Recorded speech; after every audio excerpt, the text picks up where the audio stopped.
I am still trying to get this live streaming thing down, so my apologies for any difficulties here, technical difficulties. But I'll get it right. And hello, it's another Saturday, 1 p.m. here on YouTube. Ask a Filmmaker. And today I am going to focus on something a bit unpleasant. Yeah. And that is this problem with free content on the web. I mean, it's not a problem for viewers, people who want to look at things, but it's a problem for people who create things and don't get compensated for it. I'm talking about file sharing. I'm talking about content posted on YouTube that's shared where the creators of the content do not get paid for it. Little background here. Before the internet, we did not have that many outlets to get content. You watch TV, you go to a movie, you listen to the radio, you buy recordings. The cost of creating content, the cost of trying to get some kind of distribution. The only entities that could deal with this were big corporations, major record labels, major movie studios. Technology changed. It became possible to record music for a lot less money and make movies for a lot less money. But the distribution still wasn't there. Suddenly now we have the internet and we're talking about basically free distribution. We're talking about a time when I can record something on my smartphone, I can upload it to YouTube, and a lot of people can see it, depending on how you market it, your audience, and so forth. But nevertheless, free global distribution, low cost of creating content. 1999, we saw the development, the beginning of file sharing. Napster was the first entity that did that, and you could connect your computer to other computers and you start sharing files. Want to listen to a particular recording? Hey, let me get Miles Davis Kind of Blue. Oh, he's got it on his computer. I can download it to mine. So that's great, except what about the artist? Now, Miles Davis is gone. He's not worried about his royalties. But for someone else, someone trying to survive as an artist, how do you do that when people can download your music for free? How do you make a living when you can't sell your music? File sharing comes on. The record labels, at first they didn't take it seriously. Then a bunch of lawsuits and we'll copy protect our recordings and whatever. Well, they were able to take down Napster. That wasn't a problem. But file sharing continued. It continued with BitTorrent. You could torrent things. You want music, you want a film, you use that technology. I won't go into an explanation of that. But very easy to... Hello, Liam. Welcome back. From Israel, right? Is it hot over there now, man? I'm in Arizona. It is very hot here. So, technology has changed. Easy to share things, easy to get things for free. Somebody makes a movie, the lab that prints the movie, that duplicates it, one person gets that, that person uploads it to the web, to the internet, boom. 10,000 people have that movie, they never paid for it. On YouTube, we are enthusiastic about stuff and we like to share it.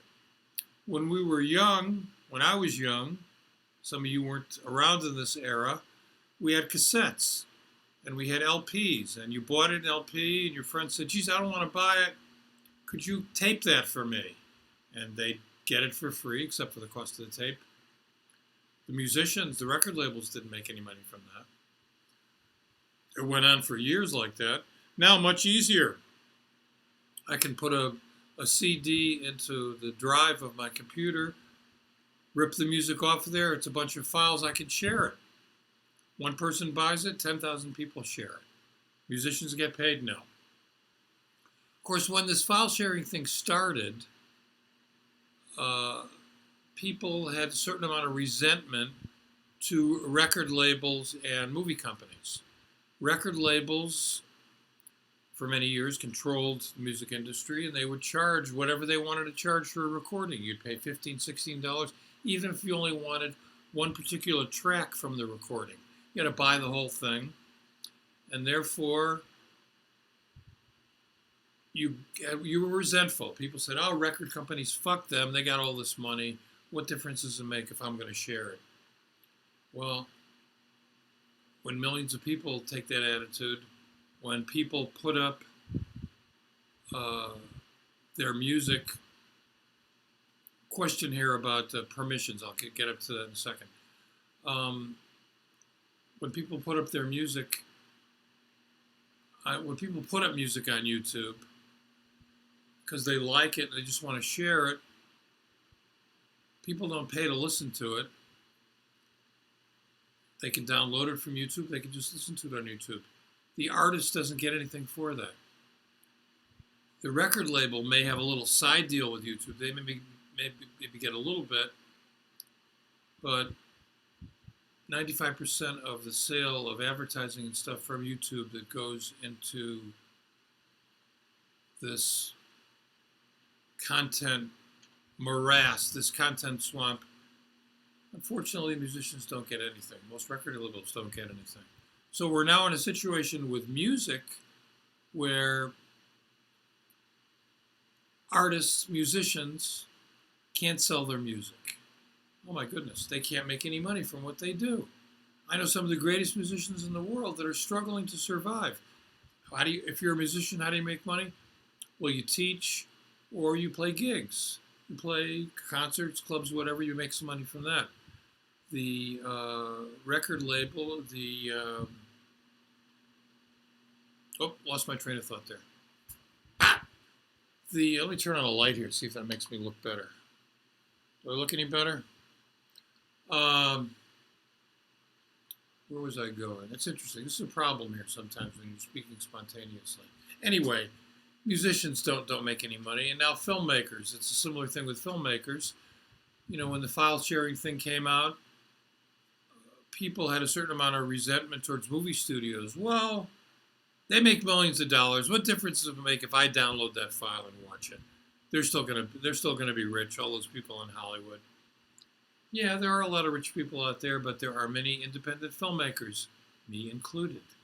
How do we make money? Especially if you make documentary films, if you make niche films about jazz, maybe like I do jazz documentaries. You're not going to see that. You're not going to see those films in movie theaters. That's for sure. You see them on the web. You might now maybe you can get your movies on Amazon, like I have. My last documentary, Passing the Torch, is available on Amazon. If you have Amazon Prime, you can stream it for free. If you can pay for it too. Netflix pays for content, but the amount of money that you make from streaming is very, very small, very little. In fact, musicians who have their music played on Spotify, because that's what people are doing now, they're using streaming services. They're not interested in physical product. Their multitasking lives are complicated enough. They don't want a lot of boxes. They don't want to have to walk across the room, find a CD and put it on. Much easier to subscribe to Spotify, Apple Music, pay a monthly fee, get whatever you want. But when streaming started and record labels were still around, they made very unfair deals for musicians. Consequently, musicians whose music is streamed make very little money for it. John Appleseed says, and this is the truth, Spotify plays 0.001 cent per play. That's why on Facebook, a lot of my friends, musicians like Randy Brecker and other people who have been out there for a long time, they post their checks. They scan their checks. 34 cents, 18 cents, 52 cents, 4 cents. Who's making the money? Spotify is making the money. Who's making the money from YouTube? YouTube, Google, Alphabet. That's whatever you want to call it. They're making the money. Not good. Not fair. Now, I have to create in this environment. I have to use streaming services like Amazon and YouTube to put my content because I want people to see it. What I can do as a filmmaker is make as many films as possible. Make a little bit from this, a little bit from that. Let's say I make a film and I make $3,000 a year from that film, from streaming. And if I have 10 films on there, I'll make $30,000 a year. That's how you make it as a filmmaker in the streaming world. You got to turn out content. You got to keep posting it. With music, recorded music becomes a showcase that gets you to go to a gig. John Appleseed says, I have 1 million streams and have only made $8,000 over the years. Okay, perhaps you could tell us more, John Appleseed, about your music. Maybe that name is, you're hiding your real name there. Your real name is Roger McGuinn. Your real name is Greg Osby. I don't know. I'm curious what the music is, though, that you have and what the deal is. Now, I don't have the answer to this. I do not have a solution to this problem. I know that there are some situations where the musicians are compensated fairly. Before I mention that, I'll say that some artists, even major artists, don't want their music on Spotify. I'm reminded of Taylor Swift, a woman whose music I don't listen to. I know she's very popular, but she refused to have her music on Spotify because she did not want to deal with this not being paid fairly.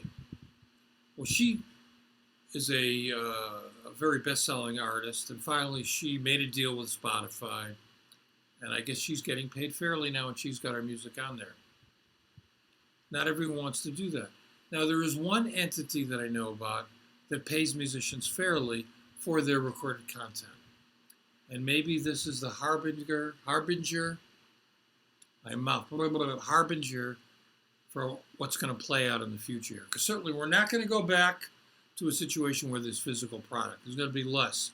I see the end of the DVD here in the not-too-distant future. So what can be created is a more equitable system where musicians and artists, photographers, oh my God, if you're a photographer, you put your work on the web, that's it. People can copy it. Even if you got a watermark on it, people will find a way to duplicate it and use it, and you'll get paid for it. There is a shining light on the horizon here. It's called Smalls. It's a man named Spike Wilner, a musician who started a club called Smalls that's become one of the hippest jazz clubs on the planet now. Early on, maybe 8 or 9 years ago, 10 years ago, I don't know when it started, he started streaming from the club every night for free. Started with one camera, a simple webcam. Now he's got a more sophisticated system, better audio. But still, you can, on any night of the week, go to Smalls Live and watch music, good music, streamed in HD with good audio. Doesn't cost you a cent. But what he does is, after he archives that content, he sells it. He sells it, and musicians get paid fairly. They get a reasonable royalty. They don't get 3 cents.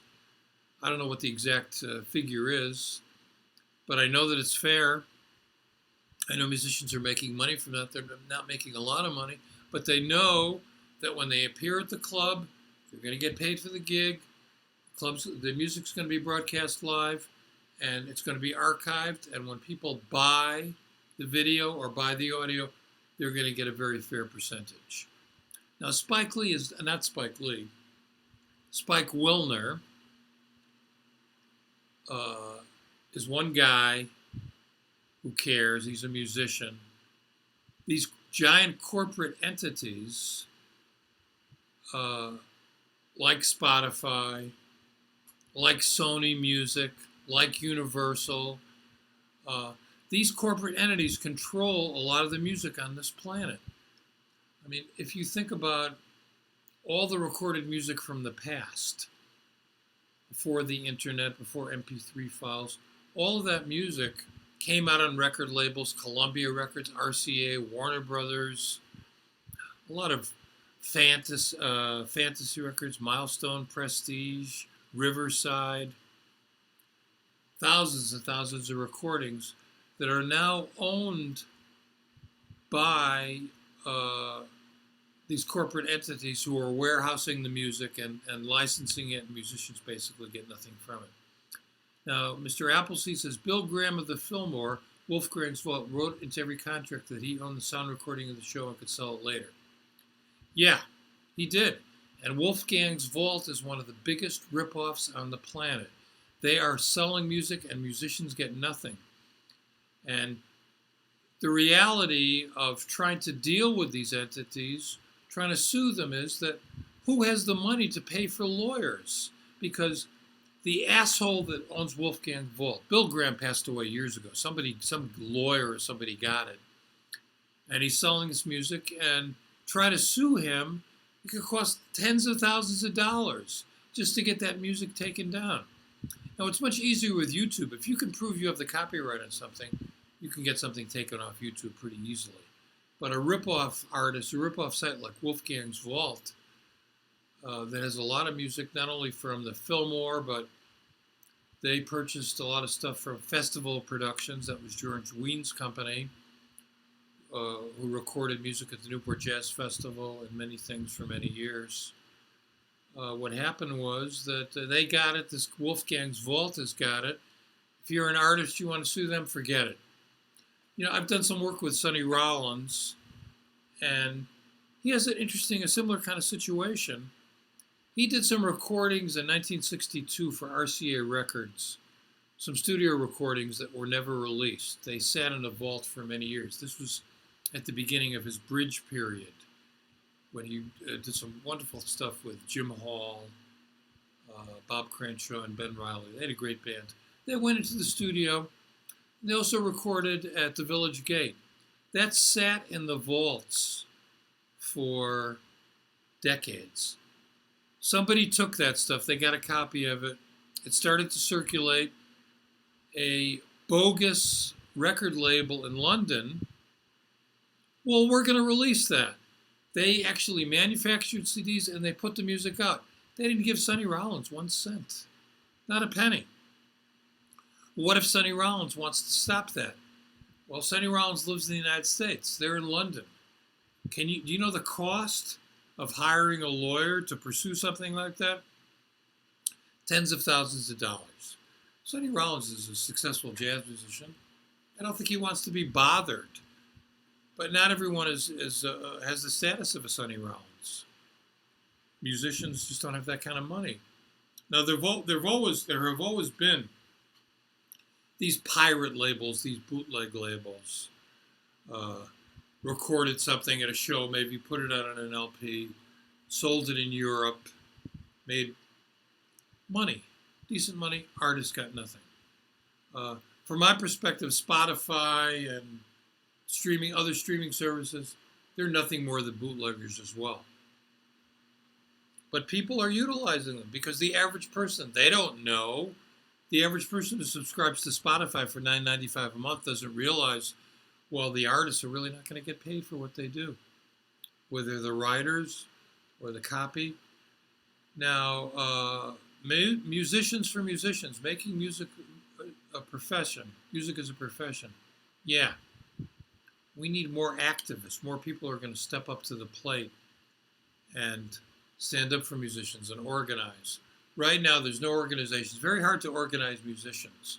I'm reminded of a story for many years, and probably still now. I haven't lived in New York in a while, but musicians who were sidemen working a gig in New York would get paid a ridiculously low amount of money, $50 a night, $75, really unfair. But because there were so many musicians scuffling, trying to make money, the owners of clubs were able to do that. And I remember I was once at a club, and a musician was talking to the club owner, saying, "Listen, man, I just can't do this, for $50 a night anymore." And the owner said, "Well, that's what I pay." Another musician in the shadows came up and said, "I'll do it." He got the gig for $50. The guy who had the gig and didn't want to do it for $50, he's out the door. We need to develop we need to be lobbyists. We need to be activists. We need to work together to stop this. If we could organize a Bernie Sanders type movement. I don't know where your politics are. I happen to be a Bernie Sanders fan and a Donald Trump enemy, but nevertheless, I use Bernie Sanders as the example of a people's movement. Because people aren't going to stop using Spotify. They're not going to stop paying. They're not going to start paying for things that they can get for free. If we can educate people and realize, hey, when you plug your recorder into the headphone jack of your computer and take an album off of YouTube and record it, you're hurting someone. You're hurting the people who recorded that music. You're hurting the people who wrote that music. They are creating something from the heart, something for you, a remarkable creation. Shouldn't they be paid for that? I certainly think so. And I hope that we can work this out. Because I want musicians to be compensated fairly. I want filmmakers, I want photographers to be compensated fairly. I want people to have access to this wonderful work that's being done, but artists need to be paid fairly. Please leave your comments. Maybe we can have another discussion about this. Thanks for tuning in to this week's edition of Ask the Filmmaker. I'll see you next Saturday.